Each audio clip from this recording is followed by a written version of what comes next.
জীবাণু সার ব্যবহার ও তার সাবধানতা। জীবাণু সার কি না, যে সমস্ত জীবাণু আমাদের চাষের কাজে উপকার করে সারের মাধ্যমে, তাকেই আমরা জীবাণু সার বলছি। এই জীবাণু সারগুলো আমরা বিভিন্নভাবে ব্যবহার করে থাকি। কিভাবে না, রাইজোবিয়াম যে জীবাণু সার আছে, অ্যাজোটোব্যাক্টর জীবাণু সার আছে, এইভাবে কিন্তু আমরা ব্যবহার করি।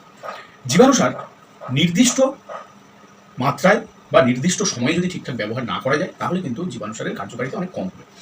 সেই সাবধানতাগুলো কী কী না, নির্দিষ্ট বীজ বলতে যেমন ডাল শস্যের জন্য আপনার রাইজোবিয়াম জীবাণুটা ব্যবহার করতে হবে, দানা শস্যের জন্য আপনার অ্যাজোটোব্যাক্টর জীবাণুটা ব্যবহার করতে হবে।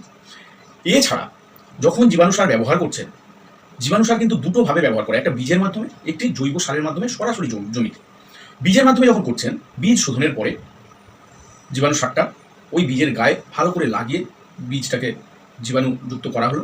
করার পরে ওই বীজগুলোকে কিন্তু আপনার ছায়া জায়গাতে শুকিয়ে নিয়ে পরবর্তীতে বপন করতে হবে। কখন না, যখন প্রখর রোদ থাকবে না, রোদ যখন পড়ে যাবে তখন। এবং যখন জৈব সারের সঙ্গে আমরা জীবাণু সারটা ব্যবহার করব, তখনও প্রখর রোদে কিন্তু জীবাণু সারটা আমরা জৈব সারের সঙ্গে সরাসরি মাটিতে ব্যবহার করব না।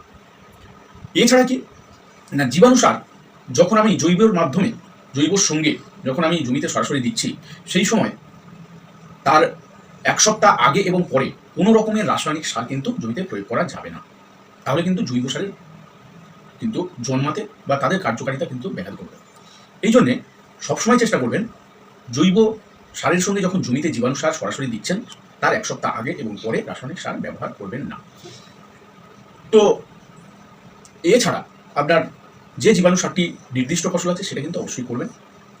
এবং বাতাসের যে নাইট্রোজেন সার আছে, সেইটা কিন্তু এই রাইজোবিয়াম বা অ্যাজোটোব্যাক্টর এরা কিন্তু সরাসরি মাটিতে কিন্তু যোগ করতে পারে। এছাড়া যে সমস্ত সারগুলো বা উদ্ভিদ খাদ্য উপাদানগুলো মাটিতে আছে অথচ গাছ নিতে পারছে না, যেমন সিঙ্গেল সুপার ফসফেট আপনি দিয়েছেন, কিন্তু সেই ফসফেটটা বন্ধন হয়ে গেছে, সেটা কিন্তু গাছ আর গ্রহণ করতে পারছে না, তখন আমরা কিন্তু ফসফরাস সলিউবলাইজিং ব্যাকটেরিয়া আমরা কিন্তু ব্যবহার করব বা পিএসবি ব্যবহার করব। এছাড়া আপনার পটাশ সলিউবলাইজিং ব্যাকটেরিয়া বা কেএসবি ব্যবহার করতে পারেন। এই জীবাণু সারগুলো ব্যবহার করলে আপনার মাটিতে যে উদ্ভিদ খাদ্য উপাদানগুলো বন্ধন হয়ে গেছে, গাছ সরাসরি নিতে পারছে না, সেইগুলো কিন্তু উদ্ভিদের গ্রহণযোগ্য করে তুলবে বা নেওয়ার জন্য একটা সুন্দর খাদ্য উপাদান গ্রহণ করার জন্য ব্যবস্থা করে দেবে। তো এই জন্যে যে জীবাণু সারের গুরুত্ব কিন্তু অপরিসীম। আপনারা জীবাণু সার ব্যবহার করুন এবং সুন্দরভাবে চাষ করুন।